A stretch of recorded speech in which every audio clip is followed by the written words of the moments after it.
आज मी बनवला आहे मस्तपैकी असा एकदम तोंडाची चव वाढवणारा आणि भूक वाढवणारा चना मसाला। ही चण्याची उसळ केलेली आहे। पाहू शकता इतकी दाटसर घटसर अशी ग्रेव्ही बाज ही चण्याची उसळ। ह्याला कुठलंच वाटण वगैरे काहीच केले नाही, अगदी सिंपल आणि सोप्या पद्धतीने चण्याची उसळ केलेली आहे। तसं म्हणलं तर कडधान्याच्या आपल्या सगळ्याच उसळी आपण आवडीने खातो, पण त्यातले त्यात ना चणे आणि मटकी ना हे खूप छान चवदार असतं आणि चण्यामध्ये तरी खूप कॅल्शियम आहे, आपल्या शरीरासाठी खूप हेल्दी आहेत, त्यामुळे चण्याची उसळ ही नेहमीच खाल्ली पाहिजे। तर आज मी तुम्हाला मस्तपैकी अशी झणझणीत गावरान पद्धतीने ना चण्याची उसळ बनवून दाखवते।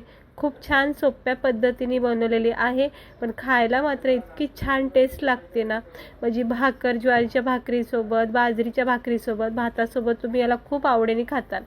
ते इकडे बघू शकता हे चणे ना 250 ग्राम म्हणजेच पाव किलो आणलेले आणि मस्त असे शिजून घेतलेत, नरम सॉफ्ट असे चणे शिजून घ्यायचे पाहू शकता तुम्ही। आणि हे जे पाणी आहे ना चण्याचं शिजवलेलं हेच आपल्याला रश्श्याला वापरायचं, कारण मला रश्श्याची उसळ बनवायची, सुक्की नाही बनवायची, त्यामुळे हेच पाणी मी वापरणार आहे। ह्या पाण्यामध्ये ना खूप छान चव येते रश्श्याला। त्यानंतर इकडे मी कांदा, टमाटर, कढीपत्त्याचे पानं घेतलेले आहेत, तुम्ही बघू शकता। इकडे बारीक चिरलेला टमाटर, कांदा आणि कढीपत्त्याची पानं, त्यानंतर थोडीशी कोथिंबीर पण घेतलेली आहे, तुम्हाला मी दाखवते।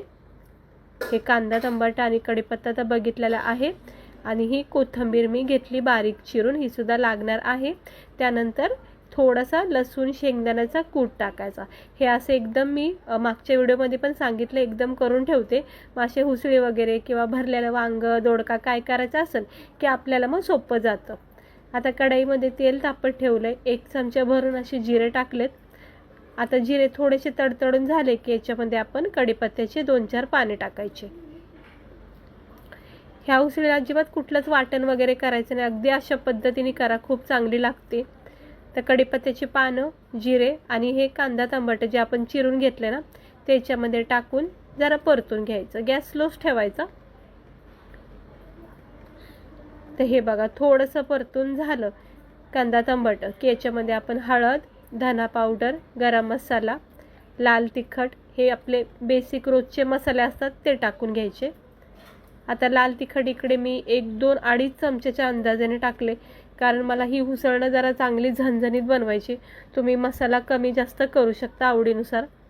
आणि हे सगळे मसाले आपण टाकलेत ना, आता हे सगळे व्यवस्थित मिक्स करून घेते। कांदा टमाट्यामध्ये बघा मसाले चांगले परतून घ्यायचे, थोडंसं तेल सुटलं की मग आपण याच्यामध्ये लसूण शेंगदाण्याचा कूट टाकायचा, 1-2-3 चमचेच्या अंदाजाने लसूण शेंगदाण्याचा कूट टाकायचा। ह्या लसूण शेंगदाण्याचा जो कूट टाकला ना आपण, त्या साहित्यामुळं ना एकदम मस्त चव येते। आणि हे थोडंसं शिजवलेलं पाणी जे चण्याचं आहे ना त्याच्यामध्ये टाकते, जेणेकरून काय होतं पाण्याची पण छान चव बसते मसाल्याला आणि ग्रेव्ही एक चांगली तयार होते, म्हणजे मसाला अजिबात खाली चिटकत नाही आणि चांगलं तेल सुटेपर्यंत मसाला तयार होतो। हे तुम्ही पाहू शकता, आपली ही दाटसर ग्रेव्ही किती मस्त वाटते बघा, असं वाटते कुठलं तरी वाटण केलंय, पण अजिबात कोणतंच वाटण न करता किती दाटसर घटसर अशी ही ग्रेव्ही तयार झाली। शेंगदाणे लसूणचा कूट असतो ना त्यामुळं खूप छान भाजी बनते, काहीच वाटण करायची आवश्यकता नाही। याच्यावर झाकण ठेवायचं आणि तेल सुटेपर्यंत स्लो गॅस ठेवून परतून घ्यायचं। हे असं तेल सुटलं पाहिजे, म्हणजे मसाला चांगला परतला जातो आणि मग रश्श्याला चव येते। तर किती मस्त झालाय बघा, हा मसाला मस्त परतून झालेला आहे, तेल सुटलेलं आहे कढीकडेनी आणि ही ग्रेव्ही बघा आपली चना मसाल्याची ग्रेव्ही किती छान झाली। तुम्ही ही भाजी सुक्की पण करू शकता, फक्त चणे वगैरे टाकून मिक्स करून घ्यायचं ह्याच मसाल्यामध्ये आणि 1 मिनिट फक्त वाफेवर ठेवून भाजी तयार होईल। फक्त रस्सा वाढवायचा असेल तर मग तेच पाणी वापरायचं शिजवलेलं। आता ह्यामध्ये आपण टाकूया चणे, तर मी जरा चाळणीच्या साहित्याने सगळे चणे अगोदर टाकून घेते।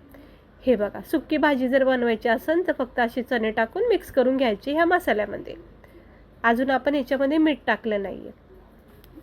तर आता हे सगळे सुरुवातीला ना चणे व्यवस्थित मसाल्याला एकजीव करून घेते, प्रत्येक चण्याला मसाल्याची कोटिंग लागली पाहिजे.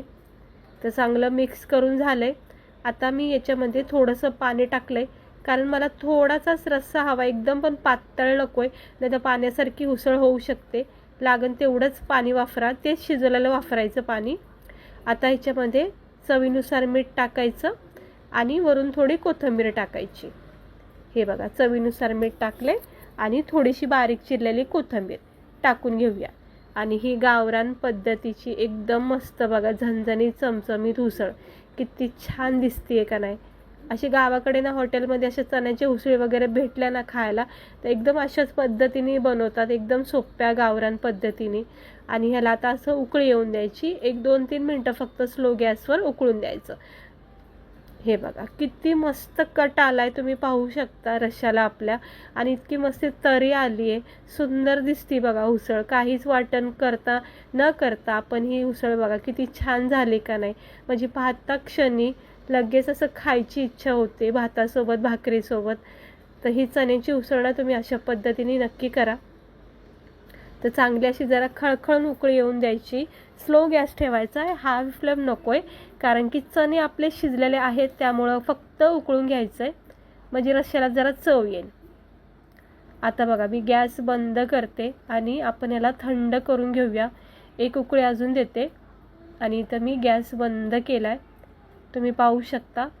वरून थोडी कोथिंबीर टाकून जरा झाकण ठेवून थोडा वेळ ठेवायचं, जोपर्यंत ह्या सगळ्या वाफा शांत होत नाही, म्हणजे टेम्परेचर कमी होत नाही तोपर्यंत झाकण म्हणजे साईडला काढून थंड होऊन द्यायची. तुम्ही पाहू शकता आपली ही भाजी आता उसळ चांगली थंड झाली आणि तुम्ही याचा टेक्स्चर बघू शकता. हे बघा किती मस्त वाटते का नाही, अशी वाटतच नाही ही उसळ आपण बघा मसाला न वाटता केलेली आहे.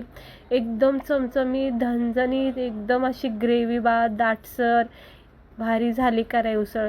ज्वारीच्या गरमागरम भाकरीसोबत चुरून खायची, इतकी मस्त वाटते ना. आणि गरमागरम भातासोबत जर तुम्ही याला खाताना मस्तच वाटते, एकदम छान बेत होऊन जाईल. तर माझी तर खूप फेवरेट आहे उसळ, चण्याची आणि मटकीची. ह्या 2 उसळी मला खूप आवडतात आणि सगळ्यांनाच आवडत असतात. तर तुम्ही पण नक्की करा. चण्याची उसळ जर खायची इच्छा झाली असेल तर अशी तरीवाली दाटसर घटसर मस्त तोंडाची चव वाढवणारी ही झणझणीत चना मसाला करून बघा. भातासोबत याला खाऊ शकता, भाकरीसोबत चुरून वगैरे असं खाऊ शकता. आणि घाई असेल, कमी वेळ असेल तर अशा वेळेसुद्धा सोप्या पद्धतीने ही चण्याची उसळ बनवू शकता. आणि अशाच पद्धतीने तुम्ही मटकीची उसळ, वेगवेगळ्या उसळीसुद्धा बनवू शकता. तर कशी वाटली तुम्हाला आपली ही चना मसाला म्हणजेच चण्याची उसळ?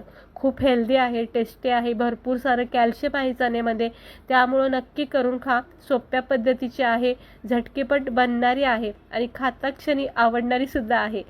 तर कशी वाटली रेसिपी? आवडली असेल तर लाईक करा, चॅनेलला सबस्क्राईबर करा. असेच रेसिपी बघण्यासाठी बेल आयकन प्रेस करा.